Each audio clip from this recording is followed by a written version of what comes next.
গতকাল ৭ই আগস্ট ২০২৪ বিএনপির স্মরণকালের মহাসমাবেশ অনুষ্ঠিত হয়েছে ঢাকাতে, যেটা সুদীর্ঘ সময় ধরে বিএনপি ক্ষমতার বাহিরে ছিল। 18 বছর বিএনপি ক্ষমতার বাহিরে।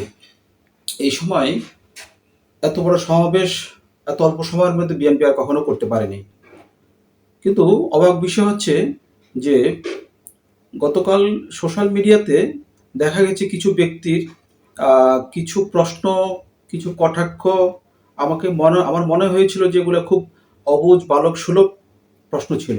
কিছু কিছু কটাক্ষ এমনভাবে এসেছিল যে কথাগুলো আসলে মনে হয়েছে যে একজন সচেতন নাগরিক হিসাবে মনে হয়েছে এগুলো আসলে এই বিষয়ে কিছু বলা উচিত। একজন নাগরিক হিসাবে প্রত্যেকের রাজনৈতিক স্বাধীনতা রয়েছে, রাজনীতি করার অধিকার রয়েছে, কিন্তু এই বিষয়গুলোকে একটু আমরা যদি দেখি যে আসলে মূল্যায়নগুলো কিভাবে কী ধরনের মন্তব্য এসেছে সোশ্যাল মিডিয়াতে, তো সেই বিষয়গুলো আমরা নজর দিলে বুঝতে পারবো যে আসলে আমাদের মূল্যায়নটা কিভাবে হওয়া হয় এবং কিভাবে হওয়া উচিত। আর একজন দল হিসাবে বিএনপির এই বিষয়গুলো সবচেয়ে ভালো উত্তর দিতে পারবে। তথাপি আমার কাছে যেটা মনে হয়েছে যে এই বিষয়গুলোকে আমি নিয়ে এসেছি। প্রথমত যে সকল মন্তব্য এসেছিল ঠিক এরকম, এই মন্তব্যগুলো এরকম ছিল। ১ নম্বর হচ্ছে, এই মুহূর্তে বিএনপির এই সমাবেশ ডাকার প্রয়োজন কি ছিল। দ্বিতীয়ত হচ্ছে, বিএনপি নিজেদের ক্ষমতার জন্য অস্থির হয়ে গেছে, কিছু কিছু লোকজন এভাবে মন্তব্য করেছেন। বিএনপির প্রতিশোধ পরায়ণ হয়ে উঠেছে। দেশের সার্বিক পরিস্থিতিতে যেসব ভায়োলেন্স হচ্ছে সেগুলোতে বিএনপির কে এক ধরনের এক শ্রেণীর লোকজন আছে যারা বিএনপিকে দোষারোপ করছে। বিএনপির লোকজন সন্ত্রাসী কর্মকাণ্ড শুরু করে দিয়েছেন ইত্যাদি ইত্যাদি। বিএনপি এলে পরিস্থিতি উন্নতি হবে না, হাওয়া ভবনের দুর্নীতি আবার ফিরে আসবে, এরকম মন্তব্য এসেছে। বিএনপি ও আওয়ামী লীগ মুদ্রার এপিঠ ওপিঠ, উভয় দলেই সন্ত্রাসী কর্মকাণ্ড করে থাকে, এরকম আরেকটি মন্তব্য এসেছে। কেউ কেউ এভাবে বলেছেন যে তারেক রহমানকে নিয়ে বিএনপি ভারপ্রাপ্ত চেয়ারম্যান জনাব তারেক রহমানকে নিয়েও কিছু কিছু প্রশ্ন এসেছে, মন্তব্য এসেছে। তিনি নেতা হিসাবে যথেষ্ট সুবিবেচক নন বা একক সিদ্ধান্ত নেন, দলের নেতা কর্মীদের অনেকে সন্তুষ্ট নন, ইত্যাদি ইত্যাদি এমন ধরনের প্রশ্ন এসেছে যেগুলো বিব্রত করে একটা দলের জন্য বিব্রতকর এবং একজন ইয়ের জন্য হচ্ছে যারা রাজনীতির সাথে সক্রিয়, বিএনপি রাজনীতির সাথে সক্রিয়ভাবে জড়িত আছেন তাদের জন্য বিব্রতকর বটে। তো আমি যে একজন সচেতন নাগরিক হিসেবে আমার কাছে যেটা মনে হয়েছে যে এই বিষয়গুলোকে একটু আলোচনা করা দরকার। একটু যারা শিশুসুলভ আচরণ করেন এই ধরনের প্রশ্ন করে তাদের একটু বোধোদয়ের জন্য এই বিষয়গুলোর কিছু কিছু প্রশ্নের উত্তর দেওয়া অত্যন্ত জরুরি। তো এই বিষয়গুলোর সবচেয়ে ভালো উত্তর দিতে পারবেন বিএনপি নিজেই, এটা ভালো উত্তর দিতে পারেন। তথাপি আমার কাছে যেটা মনে হয়েছে যে কথাগুলো বলছি, যে কথাগুলো আমি বলবো, সেই কথাগুলো হচ্ছে যে ঠিক এরকম।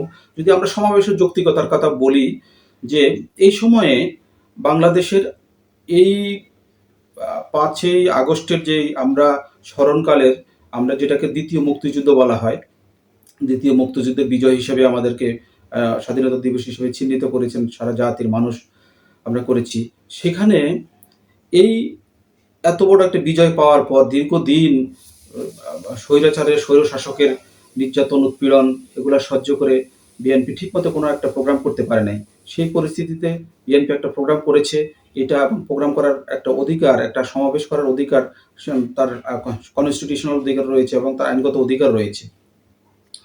তো আমরা দেখছি যে সমাবেশের যৌক্তিকতা, যদি আমরা বলি সমাবেশের যৌক্তিকতা কি, বিএনপির এই সমাবেশের অনেক ধরনের যৌক্তিকতা আছে, যেটা একজন রাষ্ট্রের জন্য দরকার এবং বিএনপির সাংগঠনিক অবস্থানের জন্য দরকার, প্রত্যেকটা নেতাকর্মীর মনোবল বৃদ্ধির জন্য দরকার।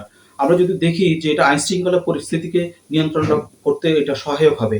আর বর্তমান যেই পরিস্থিতি দেখা যাচ্ছে সেখানে হয়তো কেউ আবেগের বশীভূত হয়ে তার প্রতিপক্ষকে হামলা করেছে কিনা সেই বিষয়টি নিশ্চিত নয়। তথাপিও যদি সেরকম কোনো ঘটনা যদি তৃণমূল পর্যায়ে যদি ঘটে থাকে, সেই বিষয়টাকে বিএনপির নেতৃবৃন্দ ক্লিয়ার করার চেষ্টা করেছেন যে আইন কানুন সার্বিক পরিস্থিতি কেউ যেন আইন হাতে উঠায় না নেয়, সেক্ষেত্রে তিনি সেটা নেতৃবৃন্দ বলার চেষ্টা করেছেন এবং সেটি বর্তমান আইন শৃঙ্খলা পরিস্থিতিকে নিয়ন্ত্রণ করতে ব্যাপকভাবে সহায়ক হবে।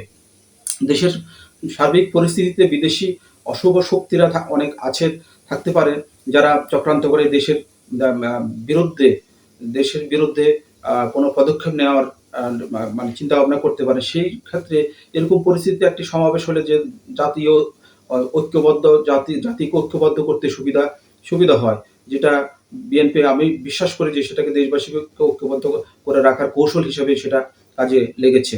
সাংগঠনিক শক্তি বৃদ্ধি হয়েছে, মানে এই সমাবেশের মাধ্যমে সাংগঠনিক শক্তির একটা পরিচয় এটা দিতে পেরেছেন ওনারা। আগামী নির্বাচনে সক্রিয় হওয়ার জন্য নিজের দলের যেটা কৌশল, সেটাও এই সমাবেশের মাধ্যমে একটা প্রকাশ ঘটেছে। সম্ভাব্য আন্দোলনের পরিকল্পনার প্রস্তুতি, যদি প্রয়োজন হয় কোনো ইস্যু তৈরি হয়, সেক্ষেত্রে একটা প্রস্তুতি বিএনপির এটা এই সমাবেশের মাধ্যমে এটা গড়ে উঠেছে।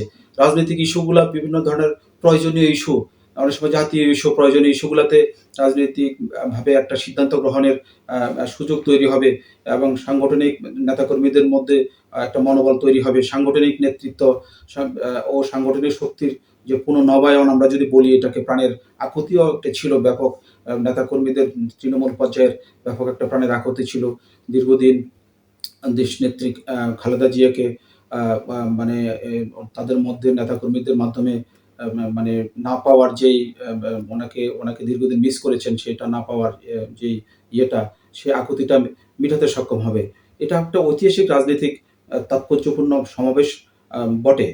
কিন্তু অবাক বিষয় হচ্ছে যে এই সমাবেশকে অনেকে খুব নিন্দার চোখে, ঘৃণার চোখে, বা অনেকে দেখলাম যে এটা আমার কাছে যেটা মনে হয়েছে, আমি সোশ্যাল মিডিয়ায় অনেক কমেন্টস পড়েছি, যে কমেন্টসগুলো মনে হয়েছে যে আসলে এটাকে কটাক্ষ করছে, এবং কিছু মানুষ আছে এটাকে অবুঝসুলভ করছে, আচরণ করছে। তো সেই প্রেক্ষাপটেই এই কথাগুলো বলার প্রয়োজন অনুভব করেছি। আর এখানে অন্যান্য বিষয় যেগুলো এসছে, যে মানে ক্ষমতার জন্য অস্থির হয়ে গেছে, এরকম অনেক ধরনের প্রশ্ন এসেছে। একজন মানুষ যদি সে পড়াশোনা করে, একটা ছাত্র, সে কিন্তু চায় একটা ভালো রেজাল্ট করতে। একজন ব্যক্তি ব্যবসা করলে সে চায় একটা ভালো প্রফিট করতে চায়। একটা রাজনৈতিক দল যখন সে রাজনীতি করে তার চূড়ান্ত লক্ষ্য থাকে সে ক্ষমতা অর্জন করা। এটা অন্যায় কিছু নয়।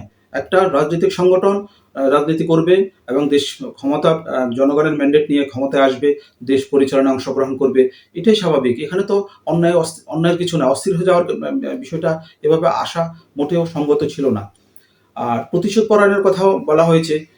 এই বিষয়গুলো আসলে সবচেয়ে এগুলো হচ্ছে যে কোনো প্রমাণ ছাড়া আসলে বলা উচিত নয়। সন্ত্রাসী কর্মকাণ্ডের কথা এগুলো বলছে, কম বেশি সব দলেই কম বেশি টুকটাক এটা সেটা হয়ে থাকে। এই বিষয়গুলোকে আমি মনে করি আর কি, যারা সুবিবেচক ব্যক্তিবর্গ, যারা বিএনপির এই সমাবেশকে তারা অবশ্যই পজিটিভলি দেখেছেন। আর যারা খুব মানে এই বিষয়টাকে ভালোভাবে দেখেন না, আমি মনে করি তাদের জ্ঞানের স্বল্পতা রয়েছে, এবং রাজনীতি সম্পর্কে, দেশ সম্পর্কে ওনাদের অনেক জ্ঞানের অভাব রয়েছে।